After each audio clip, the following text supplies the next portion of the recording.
हाँ तो नमस्ते बच्चों, कैसे हैं आप लोग। उम्मीद करता हूँ आप बहुत अच्छे होंगे।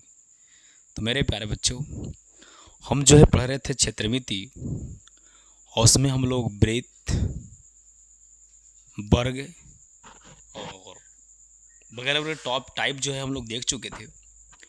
तो आज इस लेक्चर में पता है क्या देखेंगे, इस लेक्चर में देखेंगे घन क्या होती है और घनाभ क्या होती है।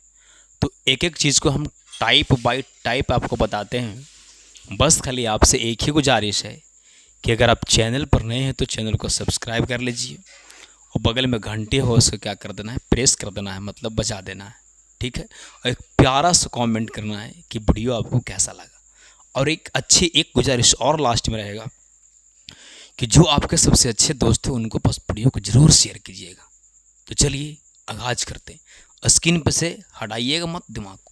तो चलिए हम स्टार्ट करते हैं। घनाभ, घन तथा घनाभ। घन क्या होती है और घनाभ क्या होती है। मेरे प्यारे बच्चों, चलते हैं इसको फिगर पे। तो पहले समझिए, घन जो है वर्ग से बनाया जाता है और घनाभ आयत से बनाई जाती है। तो चलिए सबसे पहले हम घन का फिगर पाड़ते हैं आपके सामने कि घन का फिगर कैसे होगी। बच्चों यहाँ से एक ऐसे फिगर खींचनी है, फिर यहाँ से खींचनी है ऐसे, और वर्ग जैसा इसको पारना है। चलो वर्ग एक बना दिए। फिर एकदम यहाँ से लीजिए, आप यहाँ से ऐसे लीजिए कुछ इस प्रकार, फिर यहाँ से कुछ इस प्रकार लीजिए, यहाँ से ऐसे मिलाइए, यहाँ से ऐसे मिलाइए, यहाँ से ऐसे। ठीक है, ऐसे मिला दीजिए, ऐसे मिलाइए और ऐसे मिलाइए और फिर यहाँ से ऐसे मिलाइए। मेरे प्यारे बच्चों, एक घन हुआ। घन की जो है प्रत्येक किनारा जो है बराबर होती है। और एक बात और को समझिए, घन में सतह 6 होती है और घन में किनारा 12 होती है और घन में कोण 8 होती है। आप लिख लीजिए पहला पॉइंट।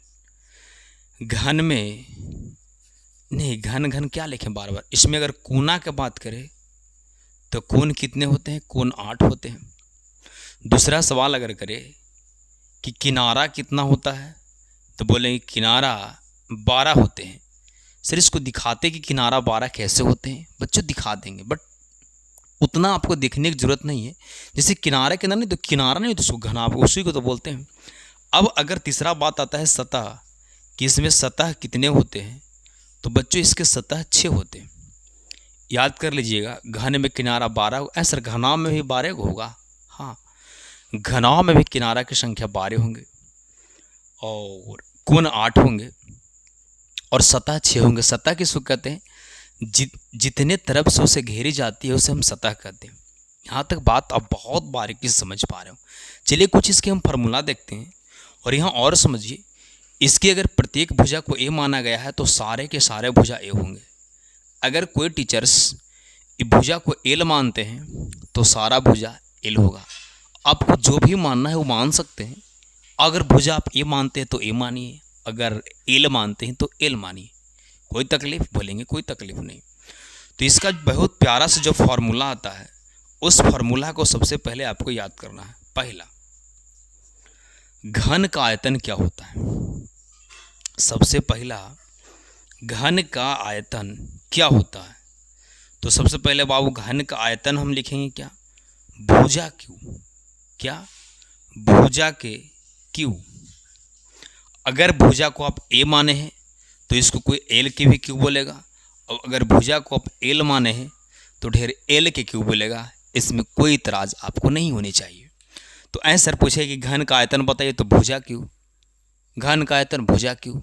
कोई दिक्कत नहीं सर, कोई दिक्कत नहीं। दूसरा अगर फॉर्मूला की बात करें हम, कि पूछे घन का विकर्ण बताइए, घन का विकर्ण बताइए, तो घन का विकर्ण होता है √3 चाहे √3 गुना। सर एल लिख रहे हैं, एक बार भुजा लिख रहे हैं, √3 गुने भुजा आप लिख हटाइए, √3 गुने भुजा हिंदी में लिख रहा हूँ मैं अभी।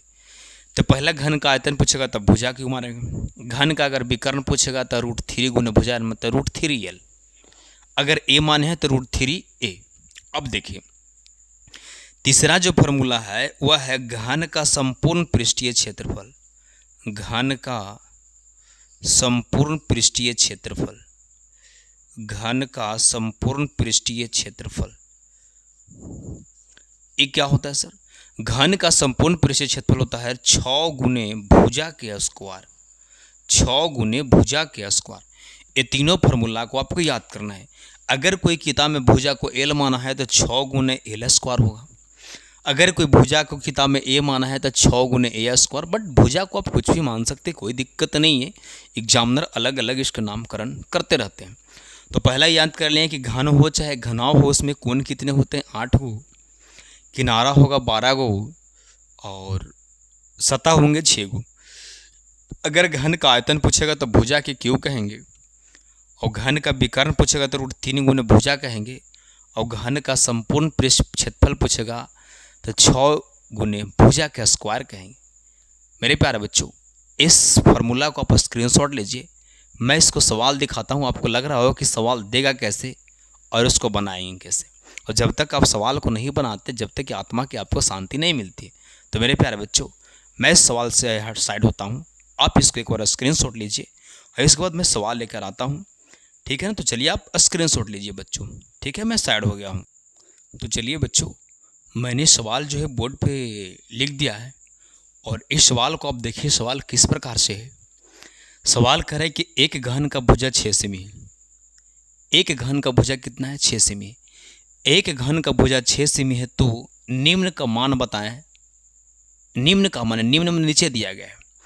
तो पहला कह रहा है कि एक घन का भुजा अगर 6 सेमी है तो पहला इसको आयतन निकाल दीजिए, दूसरा इसका विकर्ण निकाल दीजिए और तीसरा इसको संपूर्ण पृष्ठीय क्षेत्रफल निकाल दीजिए। बच्चे एकदम इजी है, एकदम इजी सवाल है। आप ध्यान से खाली देखते रहें। तो इसको बनाएंगे, सबसे पहले लिखेंगे सोनू सर। क्या लिखेंगे बच्चा? सोनू सर। मतलब मैथ को जब सॉल्व करेंगे तो लिखेंगे सॉल्यूशन। सॉल्यूशन शॉर्ट में लिखना है आपको। पहले क्या करना है, सवाल में क्या दिया गया है उसको आपको लिखना है कि क्या क्या दिया गया है। ठीक है, तो देखिए क्या दिया गया है, भुजा। तो लिखेंगे चूंकि भुजा को हम एल भी मानते हैं बच्चों, तो हम एल मान लेते हैं। ठीक है ना? एल बराबर 6 सेमी। अब हमको से पहले पूछा है आयतन, फिर पूछा है विकर्ण, फिर पूछा है संपूर्ण पृष्ठीय क्षेत्रफल। तो हम पहला आंसर निकालते हैं। तो पहला हमसे क्या पूछा है? घन का आयतन। तो लिखेंगे इसलिए घन का आयतन बराबर, आयतन होता है भुजा क्यू। भुजा क्यू का मतलब एल क्यू। हम भुजा क्यू लिखे चाहे एल क्यू लिखे, इसमें कोई दिक्कत नहीं हो रही बच्चों। एल क्यू मतलब 6 के क्यू, और 6 के क्यू का मतलब 6 गुने 6 गुने 6। तो 6 छक 36, यहाँ तक आ गया 36, और 36 में 6 से गुना तो 6 छक 36, 36 18 19 20 1 21, 216 सेमी क्यू। आयतन को बच्चों सेमी क्यू में लिखी जाती है। ठीक है, बोलेंगे सर ठीक है। अब दूसरा सवाल पर आइए। दूसरा सवाल क्या है? विकर्ण ज्ञात कीजिए। दूसरा सवाल है, तो दूसरा हम निकाल लेंगे घन का विकर्ण। तो घन का विकर्ण बराबर क्या होता है सर? √3 गुने भुजा, मैंने √3 गुने एल, क्योंकि भुजा का हम एल मान लिया ना। तो √3 एल के मान है 6, तो हो जाएगा 6√3 सेमी। 6√3 सेमी। ऐसा ये जो 6√3 सेमी जो लिखे, इस 6 को हम अंदर रूट मैंने रुटवा के अंदर जो 3 है उससे हम गुना नहीं कर सकते हैं। बोलेंगे नहीं, उसके अंदर आप गुना नहीं कर सकते हैं। अगर रूट के अंदर गुना कर देंगे तो गलत हो जाएगा। ओ ठीक है, नहीं करेंगे। हाँ, तीसरा सवाल क्या कहा? घन का संपूर्ण पृष्ठीय क्षेत्रफल ज्ञात कीजिए। तो लिखेंगे घन का संपूर्ण पृष्ठीय क्या होता है? घन का संपूर्ण पृष्ठीय क्षेत्रफल बराबर, घन का संपूर्ण पृष्ठीय क्षेत्रफल बराबर फॉर्मूला होता है 6L स्क्वायर, मतलब 6 गुने भुजा के स्क्वायर। ऐसा तो 6 के 6 लिखेंगे, भुजा है 6 के भी स्क्वायर। तो याद कीजिए, नीचे आते हैं 6 और 6 छक 36, और 36 में फिर 6 से गुना करेंगे तो 216 सेमी स्क्वायर। मेरे प्यारे बच्चों, यहाँ तक बात को आप समझ पाए होंगे। अगर फिर भी इसमें कोई दिक्कत है तो ज़रूर कमेंट कीजिएगा। मैंने एक घन का भुजा दिया 6 सेमी, तो उसका निम्न मान बताना है। तो पहला पूछा, अगर पूछता आयतन, तो आयतन हम इस प्रकार निकालते हैं। आयतन बराबर होता है भुजा क्यू। मैंने जितना भुजा दिया है उसको हम क्यू कर देंगे, मेरा आंसर आ जाएगा। दूसरा दिले विकर्ण, तो विकर्ण निकालना था। तो √3 गुने भुजा होता है, √3 गुने एल होता है। तो √3 गुने एल, एल के मान 6 दिले भुजा, तो √3 गुने 6 कर दिए। 6 को अंदर से गुना नहीं कर सकते, इसको अंक को बाहर रखते हैं। तो 6 √3 हम आंसर देंगे, आंसर हो गया। तीसरा पूछ रहा है घन का संपूर्ण पृष्ठीय क्षेत्रफल होता है 6L स्क्वायर, मैंने 6 गुने भुजा का स्क्वायर, तो 6 भुजा कितना है 6, तो 6 का 36, और फिर 36 को जब 6 से मल्टीप्लाई किया तो मेरे प्यारा सा आंसर आ गया। मेरे प्यारे बच्चों, मैं आपको होमवर्क देना चाहता हूँ, सवाल नंबर दूसरा, और तीनों आंसर आपको बताना है, एकदम यही तीनों, ठीक है ना। क्वेश्चन क्या है, मैं जहाँ पर मेरा 6 है वहाँ पर मैंने जो है 10 कर दिया, और सवाल ये दूसरा है, ये आपको होमवर्क में कमेंट करना है। इजी तो है, जहाँ जहाँ हम 6 किए वहाँ आपको 10 कर देना है, आंसर आ जाएगा। इजी है ना?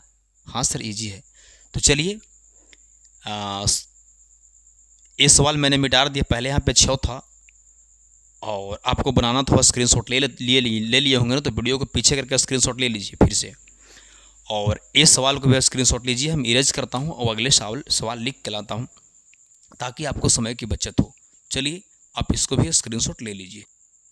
देखिए तीसरा सवाल आपके बोर्ड पे, और तीसरा सवाल क्या कह रहा है, तीसरा कह रहा है अभी देखिए तीसरा सवाल में क्या है, ये अबरी एक घन का विकर्ण दिया गया है, मतलब विकर्ण दिया गया है, और तो इसका आयतन बताएं। यहाँ पर ये भी पूछ सकता था कि इसका वाक्य थी इसका संपूर्ण पृष्ठीय क्षेत्रफल बताएं। मेरे प्यारे बच्चों, आपको टेंशन नहीं लेना है, आपको बस यही सोचना है कि सवाल में दिया क्या गया है उसको लिख दीजिए, और फिर सोचना है कि हमको से पूछा क्या गया है उसको लिख दो, और फिर सोचना है कि जो हमको से पूछ रहा है उसको ज्ञात करने के लिए हमें किस चीज की आवश्यकता है, और जो चीज की आवश्यकता होगी वो दिया गया है वहीं से निकलेगा। मतलब सर, मतलब विकर्ण दिया गया है तो विकर्ण से ही निकलेगा, अगर आयतन दे रहेगा तो आयतन से ही निकलेगा। अब चलते हैं सवाल पे कि सवाल कैसे बनेगा। तो चलिए सवाल पर आते हैं। तो हम सवाल को पढ़ें तो सवाल में लिख रहा है कि एक घन का विकर्ण जो है 8√3 सेमी है, तो इसका आयतन निकालें। तो जो जो दिया गया है उसको हम पहले लिखेंगे। तो चलो लिखो, तो लिखिए गिवन मतलब दिया गया है, विकर्ण कितना दिया गया है, विकर्ण दिया गया है 8√3 सेमी, ठीक है। हमसे पूछा है क्या है, देखिए यहाँ आयतन, हम लिख देंगे आयतन बराबर वाट। बच्चों एकदम आराम से समझिए, अब आयतन बराबर हमसे पूछा है तो हम याद करेंगे कि घन का आयतन क्या होता है। बोलेंगे सर घन का आयतन भुजा क्यों होता है, तो क्या भुजा देले है, तो बोलेंगे ना, तो सर भुजा कहाँ से आएगा। तो मेरे प्यारे बच्चों हम क्या बोला, जो दिया गया है उसको लिख दीजिए, और जो निकालना है उसको भी लिख दीजिए, और जो निकालना है उसका फार्मूला एक बार देखिए आप दिमाग में कि इसका फार्मूला क्या होता है। तो जो फार्मूला होता है ना, तो फार्मूला होता है, तो क्या क्या खोज रहा है वो, तो देखिए तो आएगा कहाँ से, जो देले यहाँ से आएगा। तो देखिए विकर्ण दिया था, विकर्ण मैंने लिख दिया, आयतन पूछ रहा है मैंने आयतन बराबर लिख दिया वाट, फिर आयतन के फार्मूला को मैंने एक बार सोचा, तो आयतन के फार्मूला होता भुजा क्यों, भुजा क्यों होती है। तो मेरी प्यारे बच्चों भुजा क्यों होती है, तो भुजा है नहीं, तो भुजा कहाँ से आएगा, विकर्ण से। तो विकर्ण से कैसे आएगा सर, विकर्ण दे लिया तो विकर्ण वाला फार्मूला लगाएंगे, वहाँ से आयतन आ जाएगा। तो चलिए कैसे आता हो देखते हैं। तो लेंगे चूंकि घन का विकर्ण बराबर, घन का विकर्ण बराबर होता है √3 गुने भुजा, और भुजा को हम मान लें कि एल मान लिए, कोई दिक्कत, कोई दिक्कत। सर विकर्ण दिया गया है, कितना दिया गया, देखिए विकर्ण कितना दिया गया 8√3, तो विकर्ण के सामने विकर्ण रख देंगे। ऐसा अगर कुछ दे रहेगा तो उसको यहीं पर रख देंगे, हाँ √3 था, √3 एल के मान दिया गया है नहीं, तो एल के हम एल छोड़ देंगे। अब बात को समझिए बच्चों, √3 से √3 कैंसिल हो जाता है, बराबर के ई कड़ी और वो कड़ी अगर दोनों अंक सेम रहता है और साइन भी सेम रहता है, मतलब दोनों का चिन्ह भी अगर सेम रहता है, तो दोनों को हम कैंसिल आउट कर सकते हैं। बच्चों यहाँ देख रहे हैं, तो 8 बराबर क्या बच्चा एल, तो यहाँ से कह सकते हैं कि एल के मान कितना आ गया 8 सेमी। एल क्या है सर, एल तो ही भुजा है ना, एल तो ही किनारा है ना घन का। अब यहाँ से निकल जाएगा क्योंकि ये घन का आयतन पूछा है, ऐसे खाली भुजे पूछता था आंसर यही आ जाता। पूछता है कि एक घन का विकर्ण जो है 8√3 सेमी है, तो इसके भुजा ज्ञात करे, आंसर आ जाता। लेकिन आयतन दे ले अति भुजा नहीं पूछा, आयतन पूछ दिया। तो हमको सोचना है ना कि आयतन बराबर भुजा क्यों होता है, तब भुजा है नहीं तो भुजा तो निकाले पड़ेगा ना वही फार्मूला से। बच्चों आप समझ रहे हैं।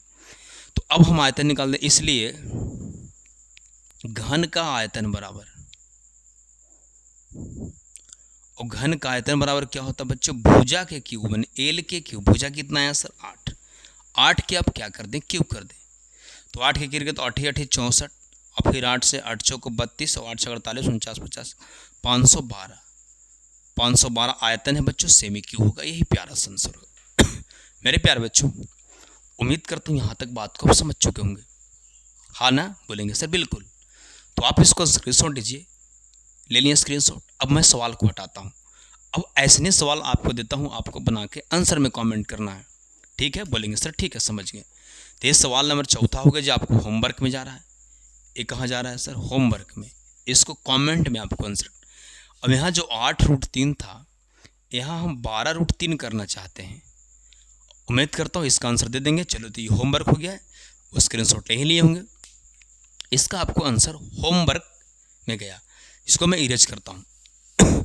मेरे प्यारे बच्चों ये जितना भी टॉपिक लिखाते हैं आपको क्या करना, ध्यान से समझना है, और एक एक मैथ्स को क्या करना है, नोट कॉपी में उतारना है, ठीक है ना।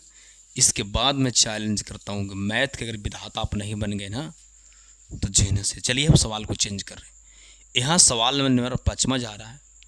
अब यहाँ आंसर पता है क्या दे रहे हैं, एक घन का विकर्ण नहीं रहेगा। अभी क्या रहेगा सर, एक घन का विकर्ण नहीं रहेगा तो क्या रहेगा, यहाँ रहेगा संपूर्ण पृष्ठीय क्षेत्रफल।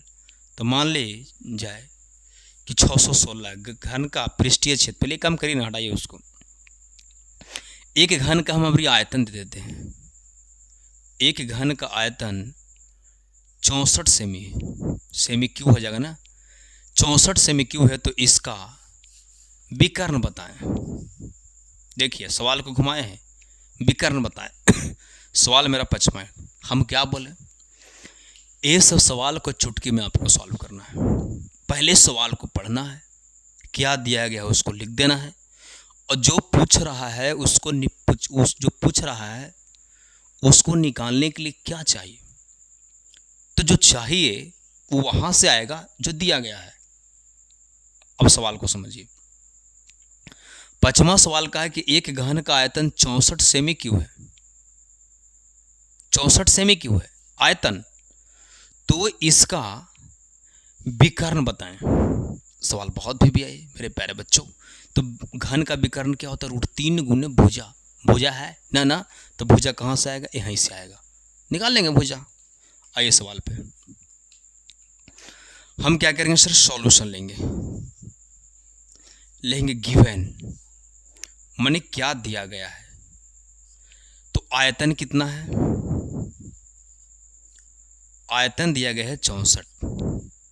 पूछा है कुछ विकर्ण, क्या पूछा है, विकर्ण। विकर्ण बराबर वाट। मेरे प्यारे बच्चों में क्या बोला, आयतन दे ले है तो आयतन वाला फॉर्मूला लगा के हम भुजा निकालेंगे। देखिए कैसे निकलेगा, लिखेंगे चूंकि घन का आयतन बराबर, चूंकि घन का आयतन बराबर क्या होता है सर, भुजा क्यूब। भुजा के क्यूब, क्यूब मैंने 3 यहाँ लिख लिया बाबू, थोड़ा सा टाइम बचाने के लिए हल्दी लिख देते हैं। आयतन दिया गया है कितना 64, तो 64 ही देंगे बराबर, तो बराबर भुजा हमको पता नहीं है तो हम x मान लेंगे। क्यू तो क्यू, जब पावर ही हटेगी क्यू वाला तो यहाँ 64 जाएगा और यहाँ पर 3 आवेगा। यहाँ ये 3 क्या बता रहा है, ये बता रहा है कि इसको एलसीएम जैसे तोड़िएगा और एक किस्म के 3 गो रहेगा, मतलब ये 3 बता रहा है कि इसको घनमूल बनाना है। तो मेरे प्यारे बच्चों 64 के जैसा ही आप घनमूल बनाने जाइएगा तो 4 आएगा। कितना आएगा, 4 बराबर x। तो हम कह सकते हैं कि x का मान आ गया 4, मतलब आपको भुजा कितना आ गया, 4 आ गया। x से को ना भुजा माने, इसलिए कह सकते हैं कि भुजा आपको कितना आ गया, 4 आ गया। आपको से पूछा है कुछ विकर्ण, तो विकर्ण क्या होता है, घन का विकर्ण √3 गुने भुजा, √3 गुने भुजा। तो लेंगे इसलिए घन का विकर्ण बराबर, घन का विकर्ण बराबर क्या होता है, √3 गुने भुजा। ऐसा √3 था √3। अब भुजवा कितना है, भुजवा 4 है, तो आंसर आ जाएगा 4√3। सर 4√3 कैसे हो गया, रूट से बाहर है ना, तो इसको बाहर गुना कर दिए। मेरे प्यारे बच्चे, यही प्यारा सा आपको आंसर आया। उम्मीद करता हूँ यहाँ तक टॉपिक को समझ पाए होंगे, और हम अगले वीडियो में जो है क्या करें, घनाभ का लेक्चर लेकर आएंगे।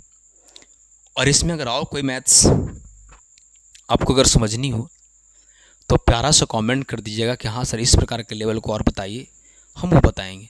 तो बच्चों ज़रूर कमेंट करिए वीडियो कैसा लगा, और अभी तक अगर लाइक नहीं किया तो एक प्यारा सा लाइक कर दीजिए वीडियो को। अगर लाइक कर दिए तो दोबारा लाइक करने की ज़रूरत नहीं है, अगर नहीं किए तो करिए, एक अच्छे दोस्तों के पास वीडियो को शेयर करिए। थैंक यू बच्चों, और पढ़ते रहिए। Thank you, love you.